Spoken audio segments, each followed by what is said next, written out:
the chat. President Ronald Reagan threw himself into bed. It had been a long day for the Jipper, one he wouldn't soon forget. In fact, the whole year of 1987 had been quite the busy one for the Chief of State. For now, however, he simply wanted to sleep. He'd already changed into his bedclothes, and gave Nancy a goodnight kiss. That night, however, was not going to be a normal night for the old great communicator. After a few hours of fitful sleep, one no doubt plagued by the problems of the Union and the world as a whole, the President rose from his bed and let his elderly, yet still very much capable legs carry him to the executive washroom. He sent the water running forth with a nimble turn of the tap and a familiar squeak. Splashing the cool liquid onto his face, Reagan stared at his wrinkled visage in the mirror. He couldn't deny it, he was getting up there in years. Nor that he would admit it to the American people or anyone else, but he couldn't deny it to himself or his First Lady. Just then, Ron couldn't help but hear the red phone ringing in the Oval Office. The Kremlin didn't normally call this late, so he figured it must be urgent. Sprinting down the hallway as fast as his wrinkled frame could carry him, and the presidential bathrobe he fastened around himself, the Jipper snatched the phone off the hook and held the receiver to his ear. You can stop this by joining the game, by the way. No. Panting and out of breath, Reagan asked, No. Hello? Hello, Mr. Reagan. No. A thick Russian accent greeted the chief executive. Gorbachev? Yes, meet me at the Russian embassy alone. I have a surprise. The line clicked closed as the president had to do what we elect presidents to do, make a decision. No.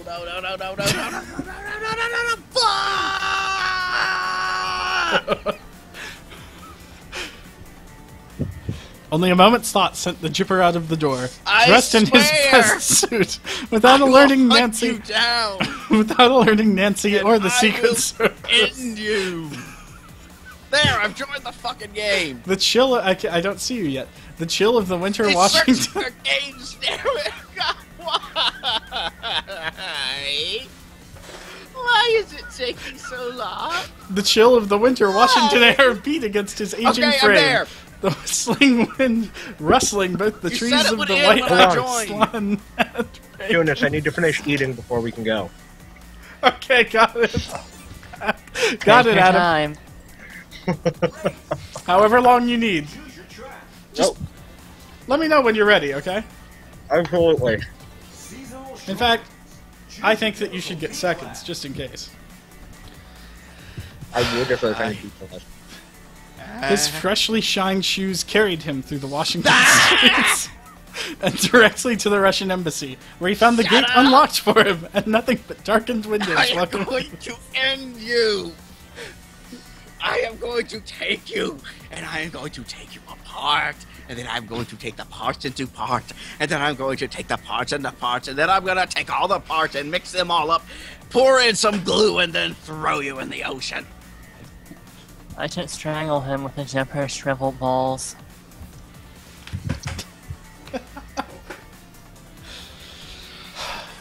Where he found the gate unlocked for him, and nothing but darkened windows. You could mute him. Welcoming him inside.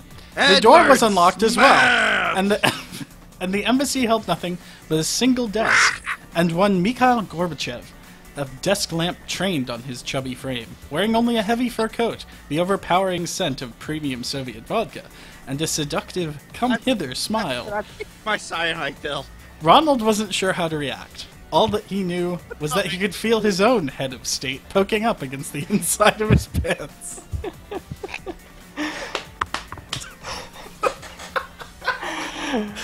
Oh, I'm yes. feeling that.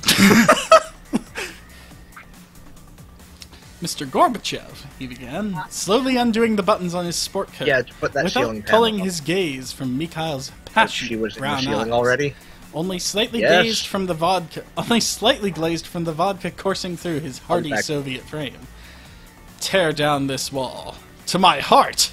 With a mighty show of strength and can-do American spirit, the Jipper tore his sport coat and dress shirt from his withered frame, hurling himself onto Mikhail's all-too-obliging fur-corded borscht belly, and landing without a scratch. The commander-in-chief let his nimble fingers dance just under the coat and gracefully glide around Mikhail's erect Soviet nipples and the rough carpet of hair that surrounded them. "They're so hard," Reagan remarked, his confident breath clearly impressed. I have no idea that sentence is weird. "Ah, it's cold in Moscow," Mikhail nodded, a proud smile on his face as he ran his chubby yet surprisingly nimble fingers down the front of the president's aging body. He started with a graceful circle around the Jipper's chest, just barely grazing the inside of his tender nipples.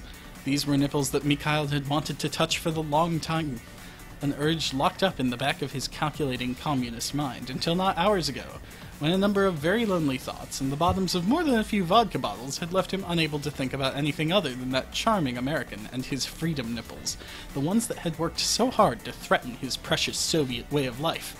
Perestroika and glasnost, aside from what he had named his testicles, had been working to close the gap between the two.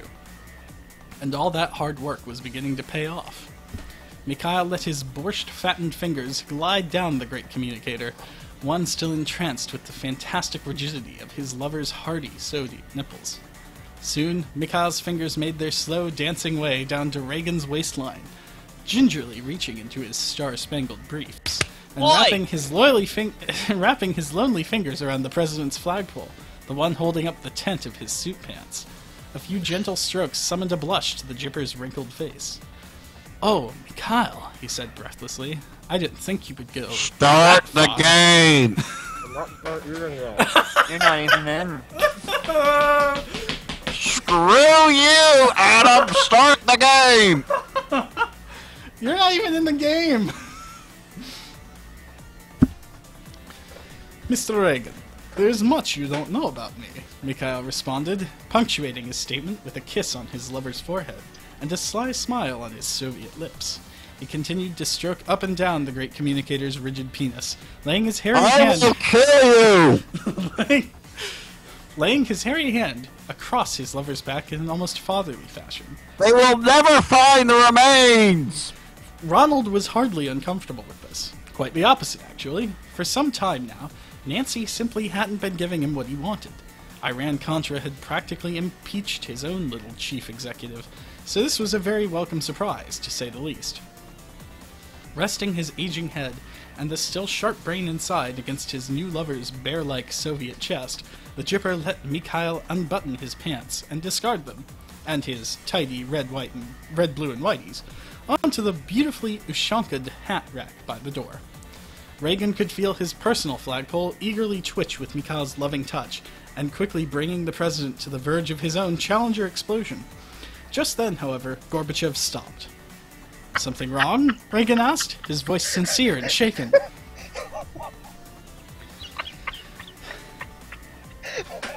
Without saying another word in his silky yet harsh Soviet voice, Mikhail sprung into action. He moved surprisingly fast for someone of his age and size.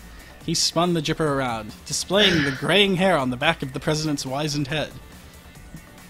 A smooth, oddly practiced thrusting motion forced a meaty, borscht-fattened ICBM deep into Reagan's eager, wrinkled ass.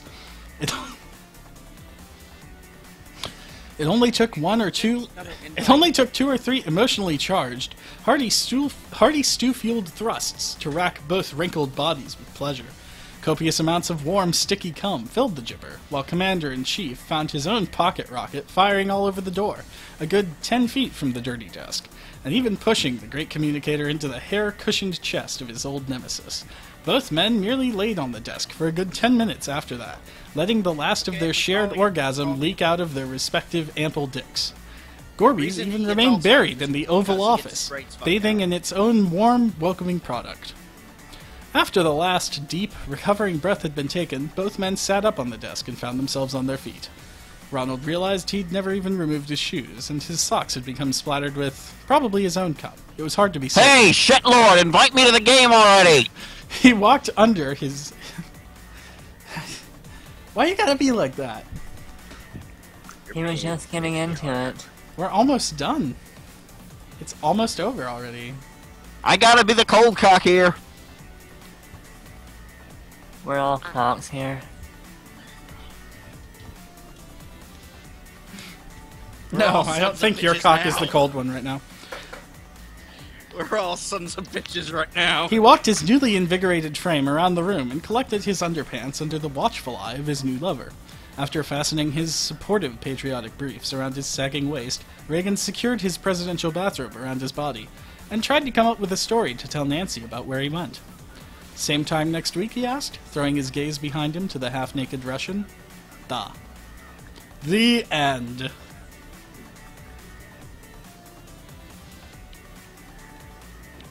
Why Russian desert? Your name will be featured heavily in my suicide note.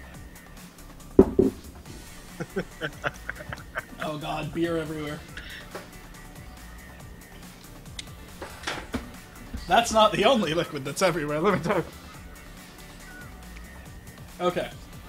Are you done eating, Adam? Vomit. Yeah, I actually just finished. Excellent.